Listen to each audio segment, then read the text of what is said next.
Hello friends, welcome to recharge bytes. இப்போ நம்ம என்ன வீடியோ பார்க்க போகிறோம் அப்படின்னு பார்த்தீங்கன்னா, பிக் பாஸ் சீசன் 7 அப்டேட் தான். பிக் பாஸ் சீசன் 7ல் பார்த்தீங்க அப்படின்னா, இப்போ டிக்கெட் டு ஃபினாலே டாஸ்க் வந்துட்டுருக்கு. டிக்கெட் டு ஃபினாலே டாஸ்க் பார்த்தீங்க அப்படின்னா, கொஞ்சம் செம்மையான ஒரு டஃப் கொடுக்குற மாதிரி ஃபிசிக்கல் டாஸ்க்காக இருக்குது. என்ன அப்படின்னு பார்த்தீங்கன்னா, ஸோ ஒருத்தருக்கும் ஒரு கிறிஸ்மஸ் பெல்ஸ் கொடுத்துருக்காங்க. ஸோ அந்த பால்ஸை பிரிக்ஸ் வச்சு இது பண்ணிவிட்டு சுற்றி சேஞ்ச் பண்ண சொல்கிறாங்க. அதுக்கப்புறமா பார்த்தீங்கன்னா, அந்த பிரிக்ஸை தூக்கி கொண்டு போய் ஒரு பெரிய தொட்டியில் போட சொல்கிறாங்க. போட்டதுக்கு அப்புறமா திரும்பவும் அதை எடுத்துகிட்டு போயிட்டு ஒரு ஸ்டாண்டில் நிற்க சொல்கிறாங்க. பட் இதுக்கு எல்லாத்துக்குமே ஒரு சர்டன் டைம் பீரியட் இருக்குது.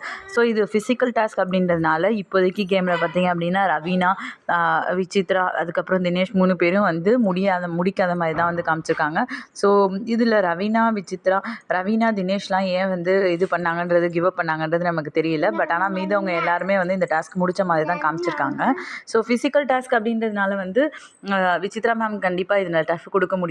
பட் ஆனாலும் இதில் பார்த்தீங்க அப்படின்னா அர்ச்சனா அண்டு விஜய் இருப்பாங்களான்னு தெரியல. பிகாஸ் அர்ச்சனா அண்ட் விஜய்க்கு இப்போ டிக்கெட் டு ஃபினாலே டாஸ்க் விளையாட முடியாது.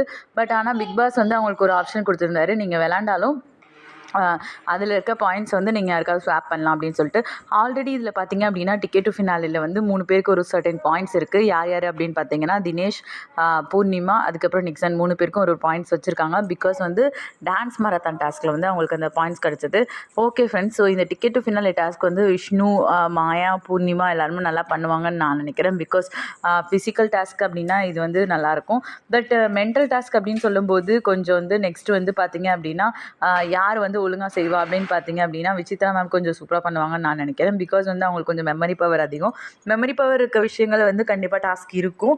ஸோ டிக்கெட் டு ஃபினாலே அப்படின்றதுனால எல்லாமே ஃபிசிக்கல் டாஸ்க்காக இருக்கிறதுக்கான வாய்ப்புகள் கண்டிப்பாக கிடையாது. கொஞ்சம் மெமரி பவர் யூஸ் பண்ணி விளையாடுற கேம்ஸும் இருக்கும். அதுக்கடுத்து பார்த்திங்க அப்படின்னா கொஞ்சம் ஜோவியலான டாஸ்க்ஸும் இருக்கும்னு நான் நினைக்கிறேன். ஸோ இதில் எல்லாருமே ஹவுஸ்மேட்ஸ் ஒருத்தர் டார்கெட் பண்ணுற மாதிரி டாஸ்க் நிறையா கொடுப்பாங்க. மணியும் நல்லா பண்ணுவார்னு நான் நினைக்கிறேன். ஸோ என்னோட அசம்ஷன் படி டிக்கெட் டு ஃபினாலே நிக்சன் இல்லைனா மணி அவங்க தான் யாராவது ஜெயிப்பாங்க அப்படின்னு எனக்கு தோணுது. விஷ்ணு அந்தளவுக்கு ஃபிசிக்கலாக ஸ்ட்ராங்காக இருக்க மாட்டார். பிகாஸ் அடிக்கடி அவர் சொல்கிறாரு ஹிப் பெயின், பேக் பெயின் அப்படின்னு சொல்லிட்டு இருக்காரு. அதனால் அவருக்கு அந்தளவுக்கு பொட்டன்ஷியல் இருக்குமா ஃபிசிக்கல் டாஸ்கில் சர்வே பண்ணுறதுக்கு அப்படின்னு தெரியல. ஓகே ஃப்ரெண்ட்ஸ், ஸோ இதனால் டிக்கெட் டு ஃபினாலே யார் ஜெயிப்பாங்க அப்படின்னு பார்த்தீங்க அப்படின்னா கண்டிப்பாக மணி ஜெயிக்கிறதுக்கான நிறையா பாசிபிலிட்டிஸ் இருக்குது. அண்ட் தினேஷ் ஜெயிக்கிறதுக்கான நிறையா பாசிபிலிட்டிஸ் இருக்குது. நிக்சன் ஜெயிக்கிறதுக்கான பாசிபிலிட்டிஸ் இருக்குது. ஒருவேளை அவங்க டிக்கெட் டு ஃபினாலே ஜெயிச்சிட்டாங்க அப்படின்னா இந்த வீக் எவிக்ஷன்லேருந்து வெளியே போயிடுவாங்கன்னு தான் நான் நினைக்கிறேன். ஸோ இந்த வீக் நாமினேஷன்லேருந்து வெளியே போகணுன்னா நிக்சன் ஒரு வேளை இந்த டாஸ்க்கை ஜெயிச்சார் அப்படின்னா அவர் இந்த வீக் நாமினேஷன்லேருந்து எஸ்கேப் ஆகிறதுக்கான வாய்ப்புகள் இருக்குது. இது நிக்சனுக்கு தான் ஒரு ஜாக்பாட் மாதிரி. ஸோ அவர் ஒழுங்காக விளையாடுவாரான்னு பார்க்கலாம். ஓகே ஃப்ரெண்ட்ஸ், இப்போதைக்கு ஒழுங்காக விளையாண்டு தான் இருக்காரு. அடுத்து எப்படி விளையாடுவார்ன்றது பார்க்கலாம். தேங்க்ஸ் ஃபார் வாட்சிங்.